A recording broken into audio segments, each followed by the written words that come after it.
Introduction.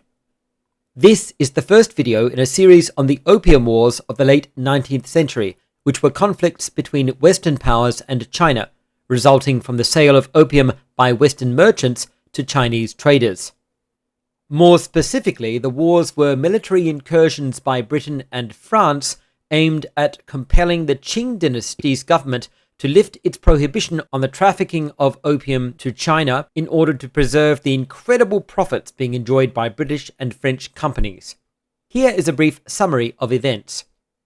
British merchants started selling opium to Chinese coastal ports to supply the existing Chinese opium black market. As the Chinese market for opium grew rapidly, the Chinese government decided it needed to be either legalized and regulated or completely shut down. After some discussion with his officials, the emperor decided to shut it down. In 1839, Chinese officials seized opium from British merchants, demanded a large fee for its return, and then, once they were paid, destroyed the opium anyway. In retaliation, the British government sent a naval force to China and easily defeated the medieval-era Chinese military in a series of short battles. This was the First Opium War.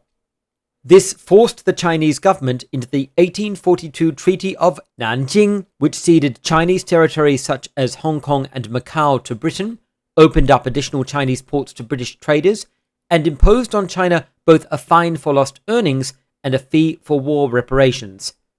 However, this treaty did not require the legalization of opium, which remained prohibited. In 1853, a Chinese government official appointed to stop opium imports seized a British merchant vessel and imprisoned its crew. The British responded with a naval bombardment, and the Chinese retaliated with the destruction of European-owned buildings in Guangzhou. This was the start of the Second Opium War. In 1857, Britain, France, and to a lesser extent America, all sent military forces to China, engaging in a range of conflicts from skirmishes to full-scale battles, lasting several years. China's outdated military were completely overwhelmed, and in 1860, China was forced into signing the Convention of Beijing, which ceded additional Chinese territory to Britain and Russia, required the legalization of opium, and required China to pay war reparations to the Western powers. This was the end of the Second Opium War. Although the historical interpretation of the Opium Wars is still much discussed and debated, it must be understood that these wars were attacks by Western powers on a militarily inferior opponent in order to secure Western economic interests and force China into unequal treaties, ceding territory and trading privileges. The purpose of these videos is not to minimize the effects of the Opium Wars or to justify the actions of the Western powers involved. These actions were morally unjustifiable, despite being legal under commonly agreed on international law at the time. In fact, even certain British politicians condemned their country's involvement in both the opium trade and the Opium Wars, and a British lobby group called the Anglo-Oriental Society for the Suppression of the Opium Trade repeatedly challenged the British government on the issue, though with little success. Whether the Western opium trade with China and the Opium Wars themselves are interpreted as full-scale territorial imperialism or only economic imperialism, no attempt should be made to diminish, excuse, or justify them, regardless of the fact that they were inflicted on a power which was itself imperialist. Instead, this video examines the historical mythology which has gradually built up around the Opium Wars, in particular the political aims for which this revisionist history has been used and is still being used by the Chinese government. Each section of this video addresses misconceptions about a different aspect of the history of the Opium Wars, drawing on specific scholars who have contributed significantly to that area. So you'll find each section typically cites one or two scholars in particular, with some additional commentary from others. It should be noted that I will be using the term China in an anachronistic manner. The Opium Wars themselves took place during the reign of the Qing Empire, which was established and run by the Manchu, referred to in Chinese as the Manzhouzu, a non-Chinese ethnic group which actually conquered and oppressed the Han Chinese. Nevertheless, for the sake of convenience, and since it's a broadly accepted anachronism, I will be referring to the Qing Empire as China and its people as Chinese. This video covers these topics.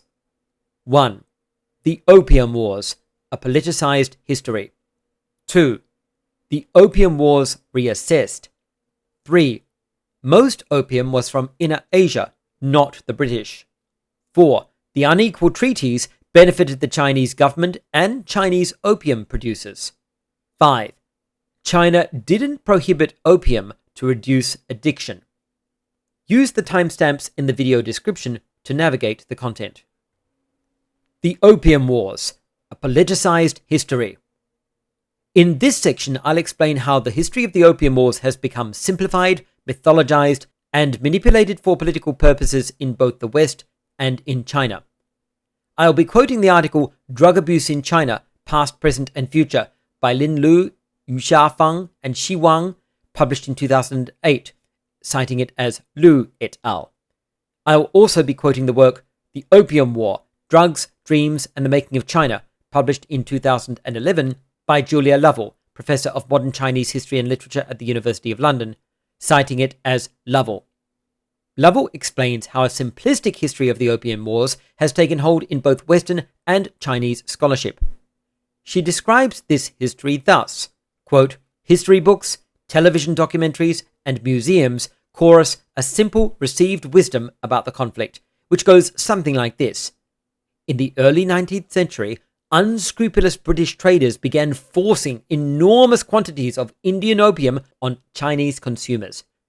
When the Chinese government declared war on opium in order to avert the moral, physical, and financial disaster threatened by the empire's growing drug habit, British warships bullied China out of tens of millions of dollars and its economic and political independence. End quote. Lovell also describes how this popularized history insists that the Opium Wars brought China, quote, to its knees, leaving its people slavish addicts, incapable of resisting subsequent waves of European, American, and Japanese colonizers. End quote. Importantly, Lovell notes, this historical interpretation is not only widespread in Western scholarship, it is also, quote, one of the founding myths of Chinese nationalism, the first great call to arms against a bullying West, end quote, as well as being the beginning of China's infamous century of humiliation. Lovell also notes that any departure from this Chinese government-approved narrative, quote, can jangle high-level political nerves, end quote. She cites the case of Dr. Yuan Weishi, a philosophy professor in China who wrote an article in 2006, quote, challenging textbook doctrine on, amongst other things, the Second Opium War, end quote. Lovell describes how the Chinese government reacted with claims that the article, quote, viciously attacked the socialist system, attempted to vindicate criminal acts by the imperialist powers invading China, seriously distorted historical facts, seriously contradicted news propaganda discipline, and seriously damaged the national feelings of the Chinese people, end quote. As a result, the Chinese government shut down the entire journal in which the article had been published, reopening it after a change of editor. Now let's turn to the article I cited previously, Drug Abuse in China, Past, Present, and Future, 2008, by Lu et al.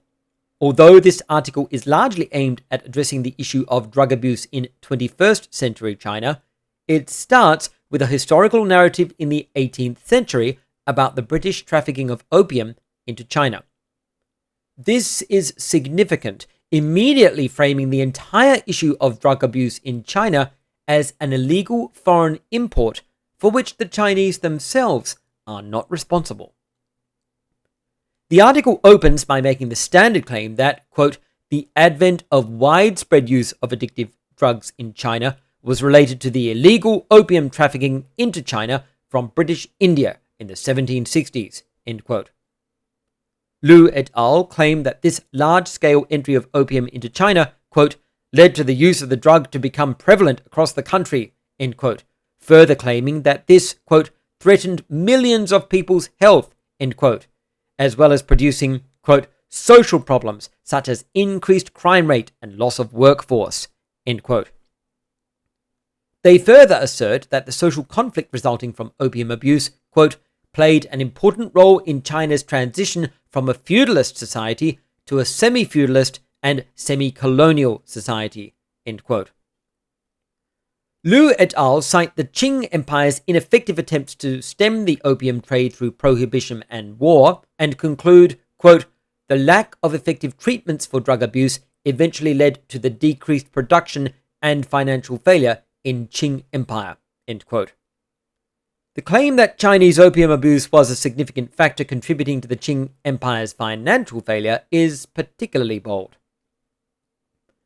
The political aim of Liu et al.'s History of Opium in Modern China is revealed directly by their later claim that between 1912 and 1949, the Republic of China, quote, launched a massive but ultimately unsuccessful anti-opium movement, end quote. The Republic of China was the government which succeeded the Qing Empire and which ultimately entered into a civil war with China's Communist Party. Liu et al.'s depiction of the Republic of China having failed to combat opium use is a way of denigrating this earlier government in order to make the later government, the Communist People's Republic of China, look superior. This is ironically the same kind of propaganda the Republic of China itself had used when it came to power in 1912, and promptly proceeded to write a revisionist history condemning the Qing Empire as militarily incompetent, socially corrupt, economically weak, and diplomatically subordinated by foreign powers. Further evidence for Liu et al.'s political agenda is their claim that although the Republic of China failed to eradicate opium use in China despite 37 years of trying, the Communist People's Republic of China completely eliminated drug abuse in the country in 1952, just 3 years after taking power. This is quite an exaggeration, to say the least. In his article Anti-Drug Campaigns and State Building, China's Experiences in the 1950s, published in 2001, Professor Yongming Zhou of the Center for Southeast Asian Studies at Duke University, quote, challenges the common assumption that the campaign accomplished its goal in 1952, end quote, noting that although the initial urban phases of the campaign ended in 1952, the campaign continued in outer areas of China, quote, and ended in the late 1950s, in some cases even early 1960s, end quote.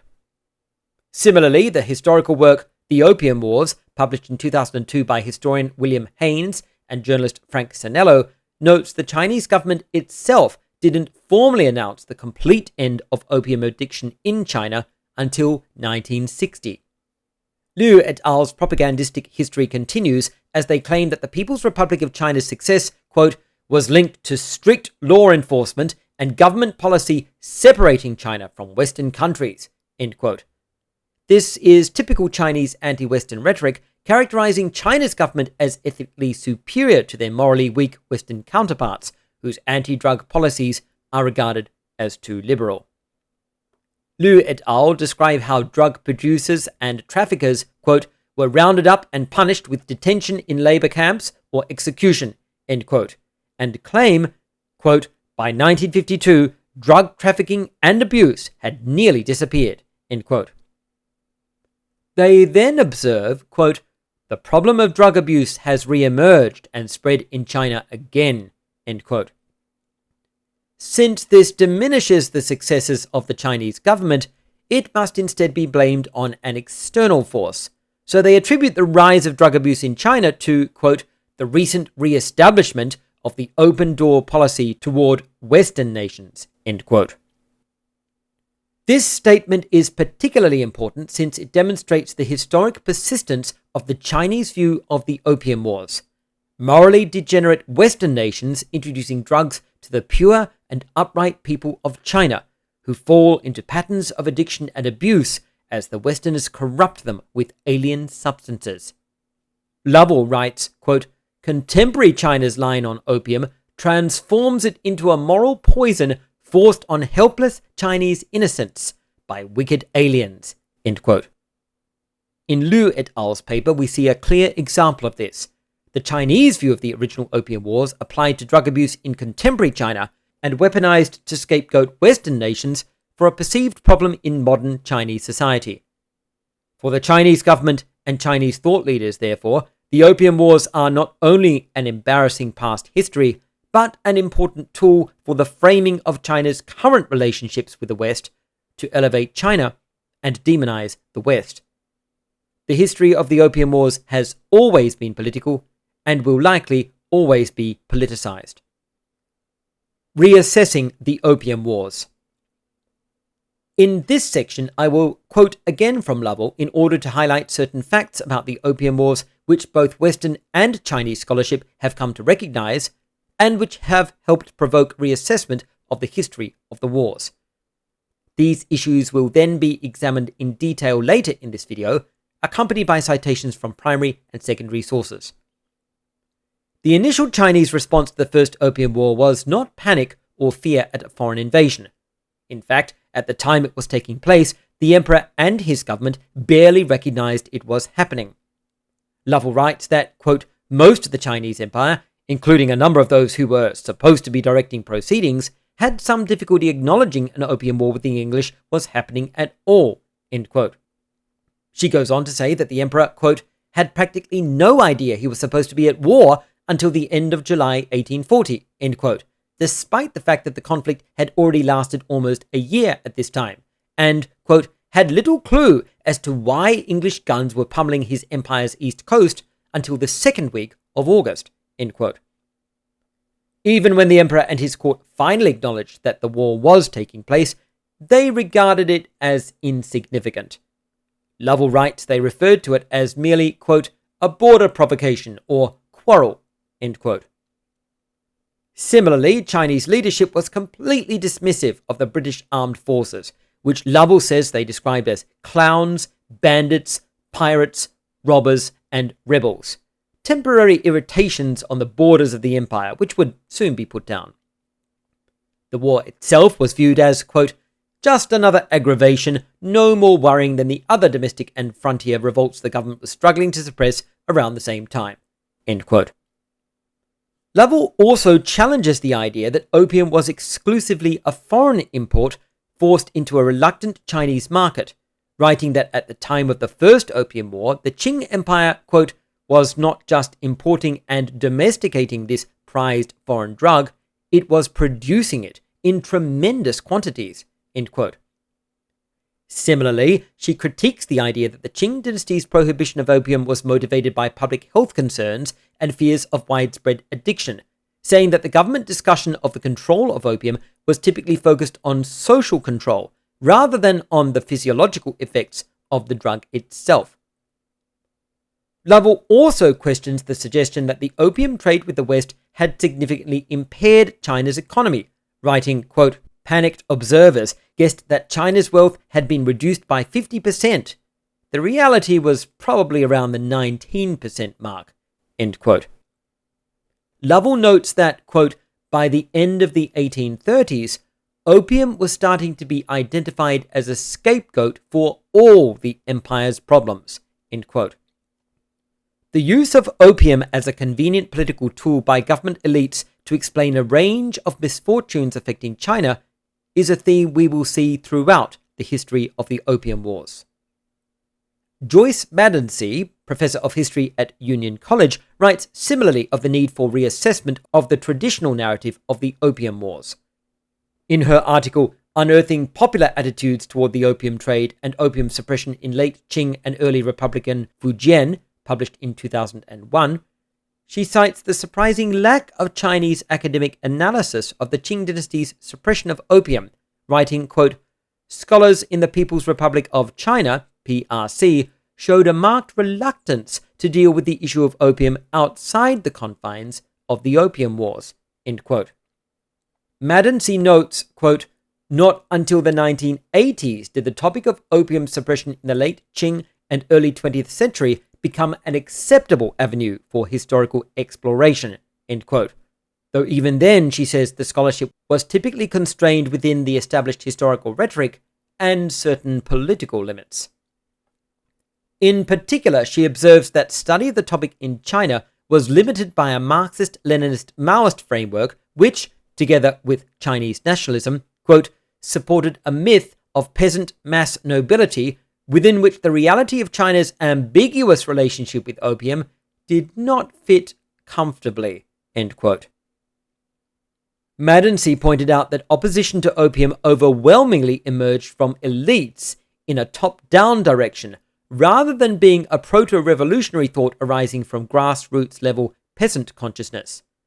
She notes that if the common people, who were, quote, portrayed almost universally by PRC historians as the motive force of progressive revolution in China, end quote, really had opposed opium in the way Maoist historians claimed, then, quote, the market for British opium would not have expanded so rapidly, and the social dysfunction associated with widespread smoking would not have assumed the proportions of a national crisis, end quote.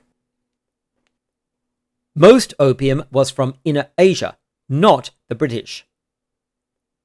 In this section, I will be citing frequently from the article The Chinese Roots of Inner Asian Poppy, published in 2001 by David Bello, Professor of History and Director of East Asian Studies at the Washington and Lee University. Liu et al. Repeat the standard historical narrative of opium use in China as the product of British mercantilism, writing, quote, following British importation of opium to China in 1760s, the use and production of the drug in China increased dramatically, end quote. This presents the British as a powerful external force acting on a passive Chinese population which is compelled to adopt a foreign custom. Lovell observes that this is the typical contemporary Chinese perspective of opium as, quote, a moral poison forced on helpless Chinese innocents by wicked aliens, end quote. However, she notes, quote, the reality was more troublingly collusive, end quote. Liu et al.'s use of the word production demonstrates implicit awareness of the fact that the Chinese were not simply users of opium, but manufacturers, a tacit acknowledgement of this collusion. Later in their article, Liu et al. Also acknowledged that, quote, local cultivation of narcotics in China was also an important contributor to the epidemic of opium abuse, end quote, though they imply this was only true after the forced legalization of opium by the 1860 conventions of Beijing, which were imposed on China by Western powers. In fact, China's domestic opium trade was influential well before this date, and the British opium merchants themselves were only bringing opium to Chinese ports. They were neither responsible for nor capable of forcing it into the country and creating a market themselves. Like Lovell, Bello challenges the narrative of European opium merchants forcing opium into China or smuggling it in directly themselves, writing, quote, contrary to the assertion of Chinese nationalist scholarship, there is no evidence of direct participation by European traffickers, end quote. He acknowledges that, quote, European imperialism in the form of commodified opium and its attendant support structures was certainly manifest in China throughout the 19th century, end quote, but describes this as typically limited to the southeast coast. Madensey likewise points out that British opium traders had no influence beyond the point of sale at coastal Chinese markets, writing, quote, foreign involvement in the opium trade essentially ended at the treaty ports, end quote.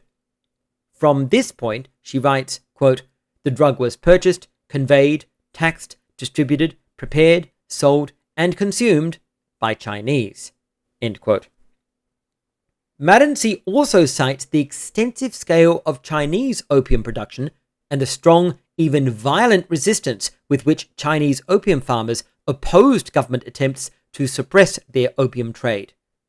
Consequently, she writes, quote, complicity in the opium trade on the part of the Chinese masses often has to be read between the lines of the dominant political discourse, end quote.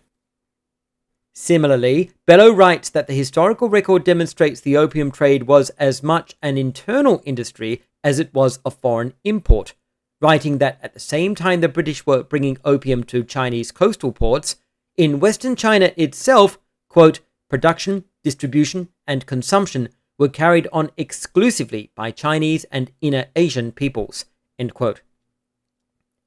He further notes, quote, within a few decades, opium was being bought and sold throughout the empire and cultivated in many areas of its periphery." End quote.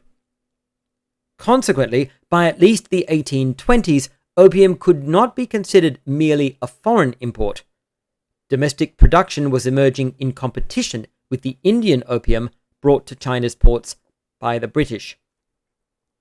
Recognizing opium as now very literally increasingly a homegrown problem, the Chinese government responded with a series of laws prohibiting its cultivation.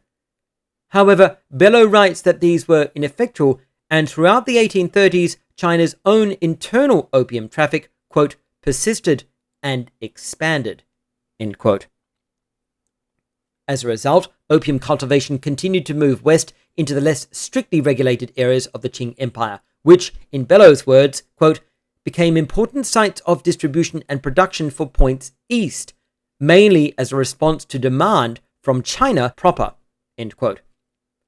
At this point, opium cultivation in China was increasing rapidly in response to opium use by the Chinese themselves, producing a feedback loop which would eventually result in the Chinese opium industry competing with and then completely eclipsing British imports. According to Bello, the Chinese market for opium was produced internally.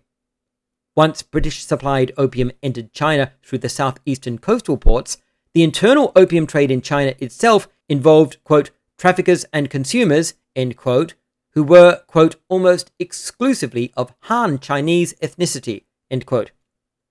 He adds that the economic system connecting Chinese producers, distributors, and users, quote, was the prerequisite for the creation of a burgeoning Chinese demand for opium, end quote.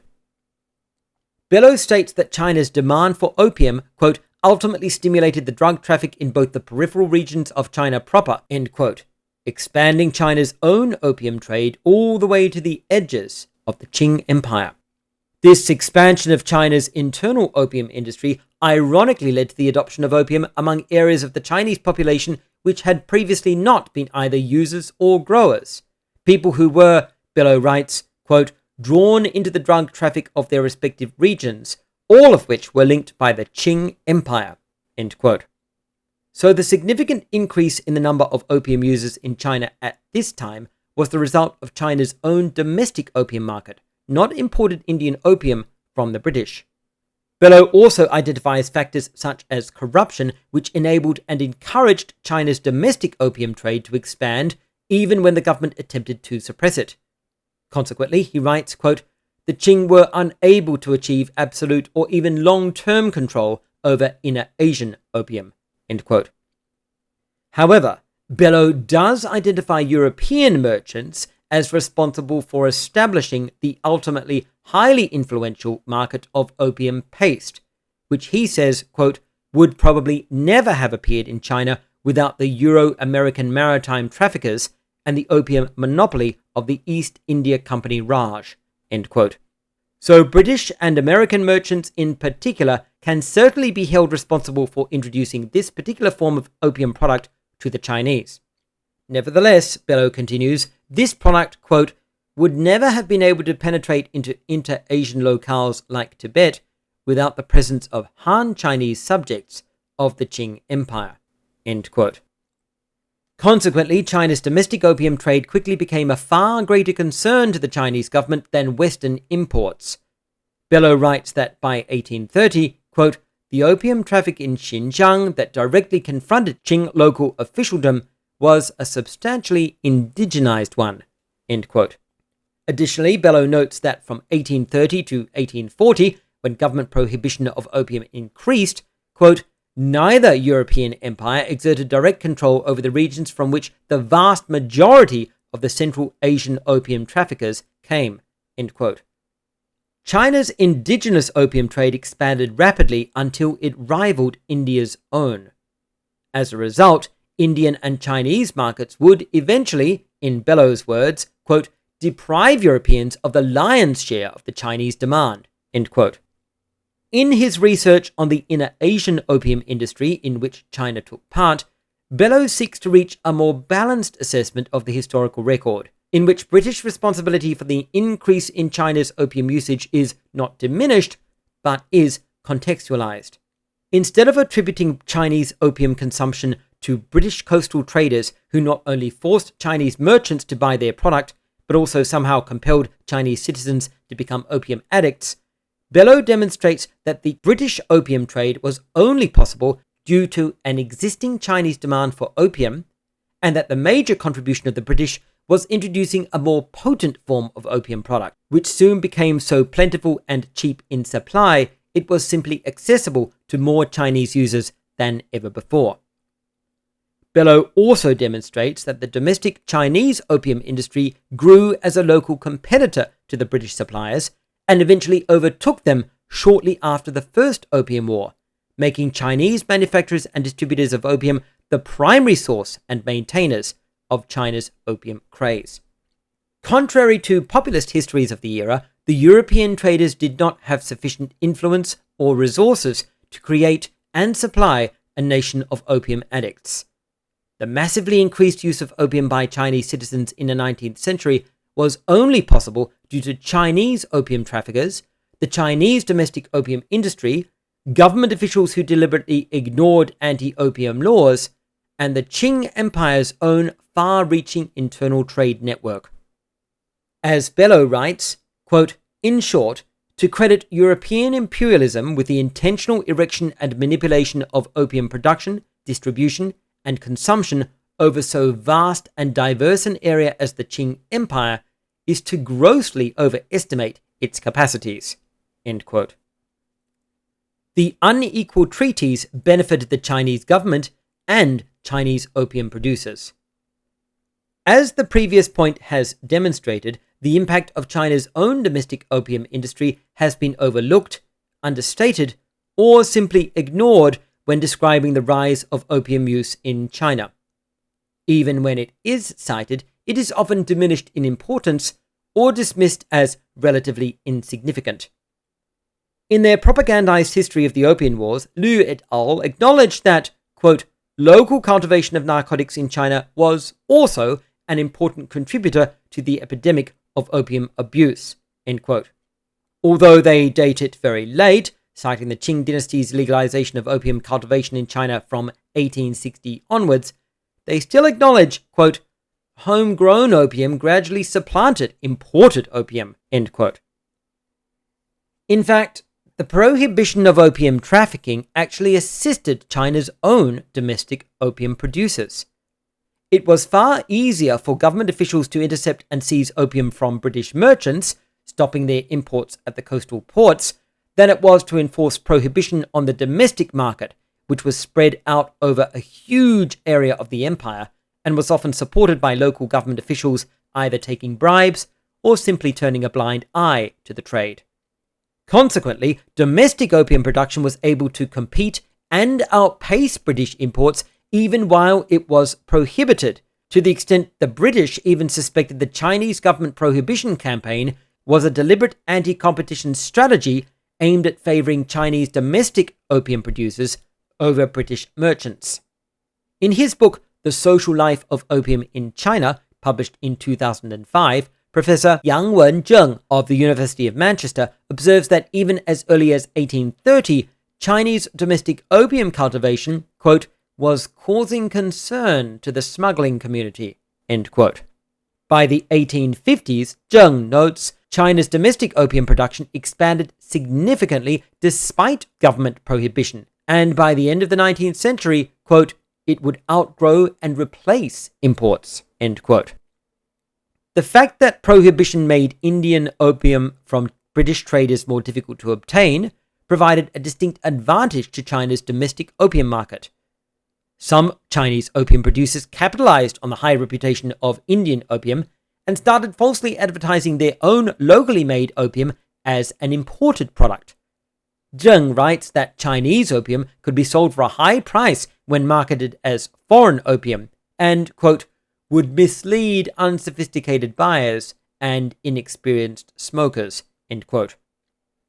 Ironically, just as the prohibition of opium trafficking benefited local Chinese markets, the later legalization of opium benefited them even more and also provided much-needed revenue for the Qing government.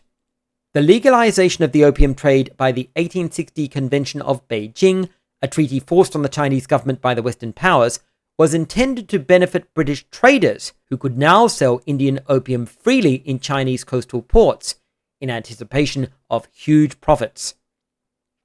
However, by this time the Chinese domestic opium industry was so large and so well established that it was already competing with foreign opium smuggled in from British merchants. Consequently, the legalization of opium into which the Chinese government was forced actually backfired on the Western powers. A decade after legalization, British imports were under serious threat from local Chinese producers. Haynes and Sanello record that British diplomat Rutherford Alcock, who actually opposed the opium trade on moral grounds, told the British government in 1871 that the local Chinese opium industry would soon outpace British imports, saying, quote, "There is a very large and increasing cultivation of the poppy in China. The Chinese government are seriously contemplating, if they cannot come to any terms or arrangement with the British government, the cultivation without stint in China and producing opium at a much cheaper rate." End quote. This prediction proved true. Although it took time for Chinese opium to gain greater favor with local users, since imported opium was still considered higher quality, Haynes and Sanello write that, quote, "by the 1880s, imports had declined." End quote. Maddensee likewise writes that after 1887, British imports declined regularly, having, quote, "lost a good portion of the Chinese market to the cheaper domestic drug." End quote. She adds that the legalization of opium also, quote, "enabled the Qing state to tax opium in a number of different ways," end quote, providing, quote, "enormous monetary benefits." End quote. However, she notes that the Qing government still insisted they were morally opposed to opium, despite the huge tax revenue it produced. This section has demonstrated that the forced legalization of opium under the 1860 Convention of Beijing, despite having the aim of enabling Western merchants to recommence their lucrative opium trade and increase their profits, ironically ended up having the opposite effect. This unexpected result was largely the byproduct of bad timing, since by 1860 the local Chinese opium industry was able to start competing seriously with foreign imports. If opium had been legalized under the earlier 1842 Treaty of Nanjing, Western traders could have benefited far more. From this perspective, it can be seen that Western merchants ultimately suffered from both of the treaties forced on the Chinese government in the aftermath of the Opium Wars. By failing to impose the legalization of opium, the 1842 Treaty of Nanjing harmed British importers, whose opium was still vulnerable to seizure by Chinese officials, while local Chinese opium producers were able to take advantage of the reduced supply of foreign opium to increase their own market share and even falsely brand their own product as a high-quality import to satisfy the demand for Indian opium. Conversely, by legalizing opium after the Chinese domestic industry had already grown considerably, the 1860 Convention of Beijing enabled Chinese producers to outsupply, outmarket, and outsell their foreign competitors while generating massive tax revenue for the Qing Empire. China didn't prohibit opium to reduce addiction. The standard Chinese narrative of the Opium Wars claims that opium was strongly opposed by the Qing government and promptly prohibited in order to reduce the extent of addiction within the country. Liu et al. Write, quote, "The Qing dynasty quickly recognized the harm done by opium and outlawed its importation and use nationally." End quote. However, the historical facts are far more complex. Bello notes that opium was first banned in 1729. However, he also says that this ban was, quote, "neither vigorously enforced nor substantially revised for nearly a century." End quote. One of the reasons for this, he explains, is that the ban, quote, "only criminalized trafficking in opium soaked in a tobacco solution," end quote, a specific form of opium use, and so it did not prohibit other forms of opium, ensuring people could continue to legally purchase and use it. According to Bello, this, quote, probably created enough legal ambiguities to make enforcement of the prohibitions difficult, end quote. More importantly for the background of the Opium Wars, opium smoking was not prohibited, though Bello observes an 1813 legal ruling that, quote, smoking had been informally and lightly punished by blows from a heavy bamboo stick, end quote. By this time, the preferred use was not in the original tobacco-soaked form, but in a much more potent paste, which increased the morphine content from 0.2% to nearly 10%. Although the chemical significance of this change was not well understood at the time, government authorities soon realized opium consumption in this new form was rising rapidly and increased the punishment for opium smoking. Bello notes that these 1813 laws, quote, were the first statutes explicitly prohibiting and formally punishing opium smoking in Chinese history, end quote. Bello also notes that these laws were not aimed specifically at the new form of consumer opium, since the government, quote, had yet to recognize the shift in consumption from madak, the tobacco-soaked form, to paste, the new form, end quote. Instead, he says, the laws were aimed at constraining, quote, the spread of trafficking and consumption beyond the southeastern maritime provinces, end quote. The main problem with enforcing these laws, however, was lack of enthusiasm by local officials in the provinces in which opium traffic was highest. These officials, Bello observes, were, quote, taxing the opium traffic to make up for revenue shortfalls rather than enforcing the prohibitions, end quote. Around this time, opium production in India increased significantly as a result of competition between Eastern Indian suppliers working for the Dutch East India Company and independent suppliers in Western India. This coincided with England's own concern over its trade imbalance with China. Chinese luxury goods were in high demand, resulting in Britain paying far more for imports from China than it was earning from its own exports to China. In order to redress this balance, Britain decided to increase its export of the one product it knew Chinese consumers couldn't get enough of: opium.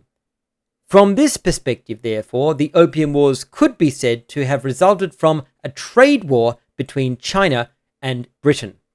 Whereas China had quickly realized the importance of tea to the British palate, exporting it in such vast quantities that it created a significant British trade deficit, Britain would retaliate by exporting opium to China. British merchants had a ready supply of opium as a result of the huge increase in Indian production, so increasing their opium sales to China was not difficult. This soon had the desired effect, and the foreign trade balance between Britain and China shifted back in Britain's favour. However, Bello notes that the Chinese government became concerned, quote, that the empire was being drained of silver paid out for opium purchases, end quote. In the earlier Ming dynasty, runaway inflation had compelled the government to abandon its paper money and return to a currency of precious metal. For whatever reason, silver was selected as the medium of currency, despite its drawbacks. Since China had so few local silver mines, it not only demanded foreign traders pay for goods in silver, but also imported foreign silver in vast quantities in order to support its currency. This made China's economy extremely vulnerable to its holdings and supply of silver. As soon as the foreign trade deficit increased, the Chinese government saw a large outflow of silver from the country, causing fears of economy instability.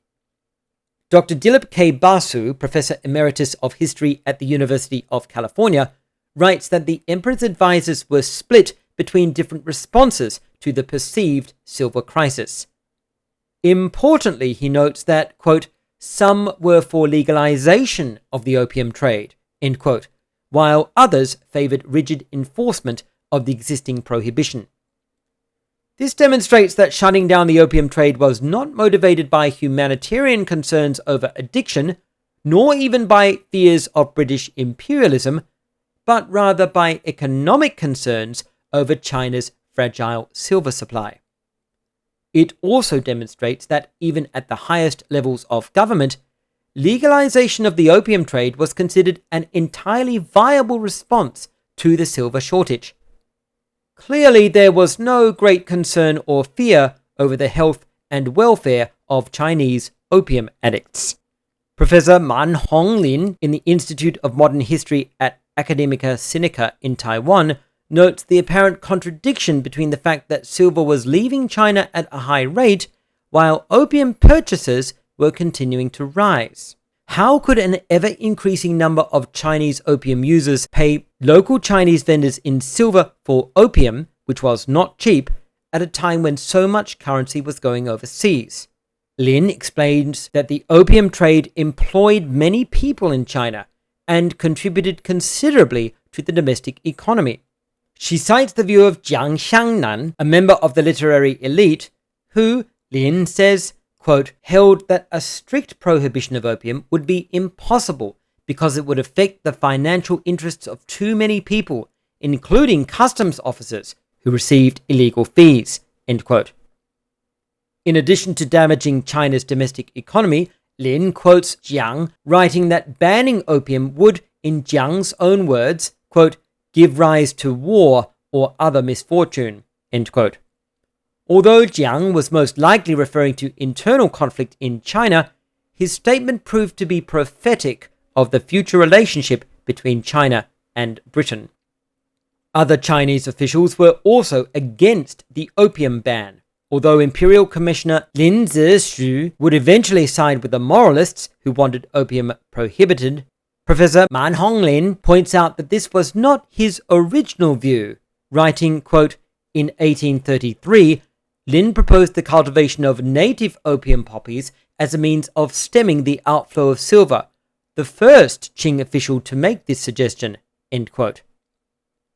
She also adds that, quote, court discourse over native opium was concerned more with financial security than with the physical impact of opium, end quote.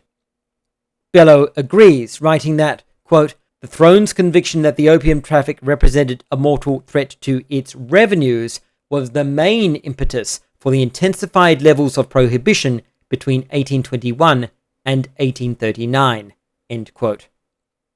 In contrast to the mythologized version of the Opium Wars, the Chinese government was by no means eager to prohibit opium.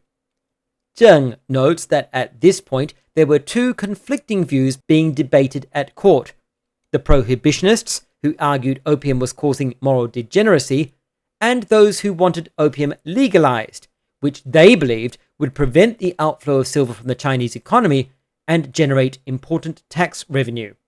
Prior to the First Opium War, government officials and advisors to the emperor were generally against prohibition, recognizing not only that it would be hopelessly difficult to enforce effectively, but also that legislation provided a better opportunity to make money. In her book, Empire of Silver, A New Monetary History of China, published in 2021, economist Jin Xu quotes government officials advising the emperor to, quote, increase customs duty while encouraging planting and using domestic products to resist foreign goods, end quote. According to Xu, this was, quote, the prevailing stand at the time, end quote. Moralistic arguments in favor of prohibition were not being taken seriously. It was economics which was considered the most important issue, and at this point the preferred strategy was to legalize opium and deliberately expand China's domestic opium production in order to provide Chinese opium users with a cheaper product which could compete with British imports and thus reduce the outflow of silver from the empire. So, prior to the First Opium War, the Chinese government's preferred solution to its perceived silver shortage was to increase significantly the amount of opium being sold to its own citizens in order to force British imported opium out of the market. Put simply, the emperor was asking, how do we get out of the silver shortage trap? And most of his advisors were answering, by selling massive volumes of locally produced Chinese opium to our own people. Whatever we might care to call this, it could hardly be described as motivated by moralistic concerns over the pharmacological dangers of opium or fear of an epidemic of addicts.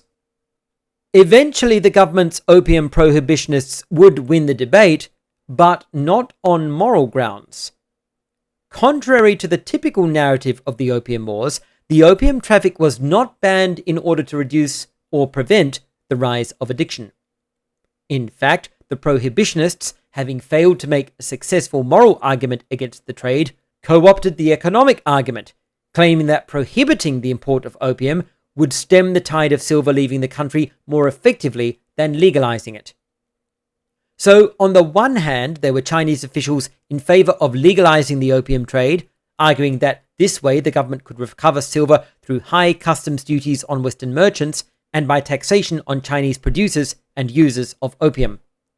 On the other hand, there were Chinese officials in favor of prohibiting the opium trade, arguing that this way the government could prevent silver leaving the country in the foreign hands of Western opium traders. However, regardless of their opposing arguments, both sides were motivated by the desire to address the Qing Empire's perceived silver shortage.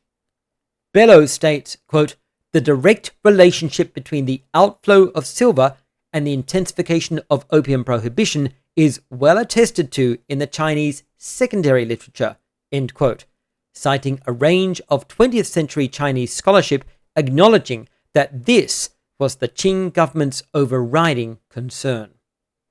The secondary arguments brought by Chinese officials against the opium trade were not based on fears of adding to the number of addicts or concerns for the health of Chinese citizens. One argument made was that the increased availability of opium was making it accessible to the lower classes, which was considered intolerable by the privileged elite.